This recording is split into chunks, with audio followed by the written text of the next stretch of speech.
반갑습니다. 대기업 청자 여러분들 그리고 국제약품 주주님들. 이 국제약품 같은 경우 저희가 지속적으로 지켜보셔야 된다. 앞으로의 흐름 좋아질 수 있지 않을까라고 많이 강조를 드렸습니다. 현재 주가에도 이 100일의 이슈 그리고 코로나 변이에 대한 문제가 크게 부각이 되면서 반영이 됐다라고 볼 수가 있는데, 현재 이 수급 현황을 봤을 때 우리가 앞으로 또 어떻게 접근하면 좋을지 오늘 한번 알아보는 시간이 되도록 할게요. 이 국제약품 같은 경우 이제 주식을 투자하고 계시는 분이라면 현재 이 100일의 이 코로나 마이코플라즈마 폐렴 이런 부분에서 테마주로 강하게 움직인다라는 것을 우리가 알 수 있습니다. 금일도 이 코로나 변이 문제가 크게 부각이 되면서 또 이 100일의 이슈도 좀 부각이 됐고 국제약품이 오늘 강한 흐름이 나와줬다라고 우리가 볼 수 있는데요. 이 코로나 환자가 한 달 동안 5배나 증가를 했고 이 100일의 이슈도 재차 부각이 됐다라고 보이고 있습니다. 이 무엇보다 10월 달 이 고령층 이 신규 백신 접종을 맞는 만큼 이 국제약품이 더 추가적으로 강한 움직임 우리가 확인해 볼 수 있고, 이 무엇보다 제가 이 국제약품에 대해서 강조드린 이유가 미국과 일본에서도 이 100일의 이슈와 코로나 문제가 점차 커지고 있기 때문에 이 한국에서도 크게 부각될 수밖에 없다라고 이야기를 드렸죠. 그래서 금일 이런 강한 흐름에 있어서 우리가 좀 어떻게 접근해야 되는지, 이 이슈가 얼마나 갈지 그런 부분을 좀 아셔야 된다라고 생각합니다. 이 질병관리청에 따르면 이 코로나 문제가 현재 KP2, KP3라는 이 오미크론 세부 계통의 이 변이 바이러스 검출률이 이 국내에서 큰 폭으로 증가하고 있다고 하는데요. 여기에 대한 이 백신 문제가 더 심화될 수밖에 없고, 여기에 대한 문제가 재차 큰 폭으로 부각될 수밖에 없다라는 움직임에 있어서 좀 우리가 지속적으로 관찰을 하셔도 좋지 않을까라고 생각합니다. 이 코로나 입원 환자 수가 지난 7월 첫째 주에 91명이고, 그리고 둘째 주에는 이 148명, 그리고 셋째 주에는 225명, 그리고 넷째 주에는 465명이라고 하는데, 여기에 대한 부분 더욱 부각될 수밖에 없다라고 보이고 있는 거죠. 또 이제 100일에 같은 경우 지난 4월 중순부터 소아 청소년을 중심으로 이 환자 수 자체가 큰 폭으로 증가했는데요.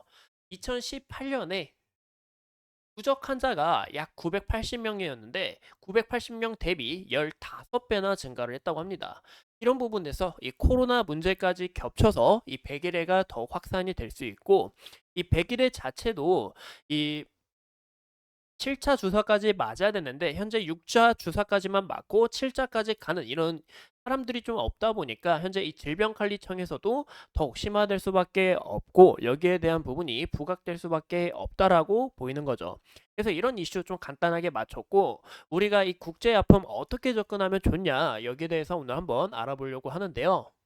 네, 국제약품 같은 경우 제가 이제 저번 시간에 말씀드린 것처럼 현재 이 거래량 강하게 터져줬지만 점 대비해서 거래량 이런 부분에서 좀 아쉬운 면모가 있지만 현재 흐름이 깨지지 않았다라고 재차 강조를 드렸습니다.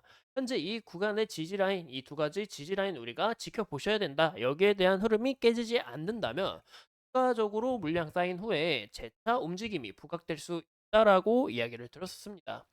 저번 시간에 여기에 대한 이 저항 라인 우리가 지켜볼 수 있는데, 여기에 대한 저항 라인 크게 돌파를 하게 될 시 추가적인 이 흐름 우리가 기대해 볼 수 있다라고 좀 이야기를 드렸죠. 금일 이 구간 돌파를 한 만큼 우리가 다시 한 번 더 집중해서 보셔야 할 거거는 여기에 대한 부분을 안착을 하느냐 그 여부가 가장 중요하다라고 볼 수 있습니다.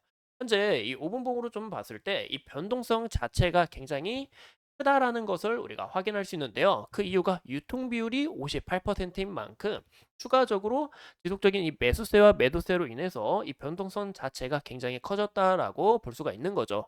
하지만 금일 이 부분 위에서 안착을 하고 재차 다시 한번 더 이 구간의 물량을 잘 소화하게 된다면 이 추가적인 이 구간의 저항 라인까지 한 번 더 돌파하려고 하는 이런 움직임을 나타낼 수 있다라고 우리가 볼 수 있습니다. 그래서 현재 이 물량 잘 소화하는지 그런 구간을 좀 지켜보시는 게 좋을 것 같고, 이 금일 보시는 것처럼 현재 수급 현황을 보시면 이틀 동안 이 외국인의 강한 수급 그리고 기타 범위에서 강한 수급이 들어왔다라는 거 우리가 확인해 볼 수 있는데, 금일 주가가 강한 돌파가 나와주면서 좋은 움직임을 나타내 준 만큼 이 외국인과 기타 법인 측에서 이 매도량이 서서히 나오고 있습니다.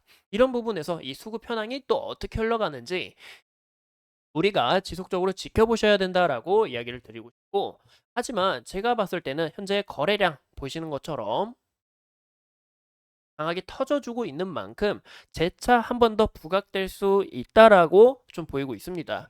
그리고 무엇보다 이제 이 이슈를 좀 우리가 보시는 게 좋을 것 같은데, 이 코로나 문제 자체 그리고 백일의 문제 자체가 우리나라에서만 퍼지는 게 아니라 바로 이 글로벌적으로 나아가고 있다라는 게 가장 중요하지 않을까 싶어요. 글로벌적으로 현재 크게 부각이 되고 있는 만큼 여기에 대한 이슈가 한 번 더 재차 강하게 반영이 될 수 있다라고 그렇게 좀 추측을 해보고 있습니다. 현재는 보시는 것처럼 우리가 다시 한 번 더 이제 참고하셔야 되는 것은 이 구간을 안착하게 될 시작하고 물량 잘 소화하면서 이 구간 잘 트라이를 할 수 있는지 그런 여부를 우리가 확인해 봐 주시면 좋을 것 같고, 현재 여기에 대한 흐름 깨지면서 재차 이 구간까지 흐름이 깨지게 될 시는 이 부분에서 우리가 한 번 더 어떻게 흘러가는지 이 물량을 어떻게 소화하는지 그런 여부를 측정하시는 게 가장 중요하지 않을까 싶습니다. 현재 이 국제약품 같은 경우 이 주주님들이라면 아니면 주식을 투자하시는 분들이라면 정말 이 코로나 폐렴 이 관련 테마로 강하게 나아간다라는 거 우리가 알고 있는 만큼 여기에 대한 흐름 이제 시작이지 않을까. 이 코로나 문제가 현재 이 여름 휴가까지 걸치게 된다면은 한 번 더 재차 크게 부각되지 않을까라고 바라보고 있는 만큼 이런 흐름들 우리가 함께 추적하시는 게 가장 중요하다라고 보이고 있습니다. 오늘도 이렇게 소중한 시간 내서 영상 시청해 주신 점 감사합니다. 제가 이 국제약품 지속적으로 추적하면서 여러분들과 이런 소통 나누도록 할 테니까 좋아요와 구독 한 번씩만 눌러주시면 감사합니다.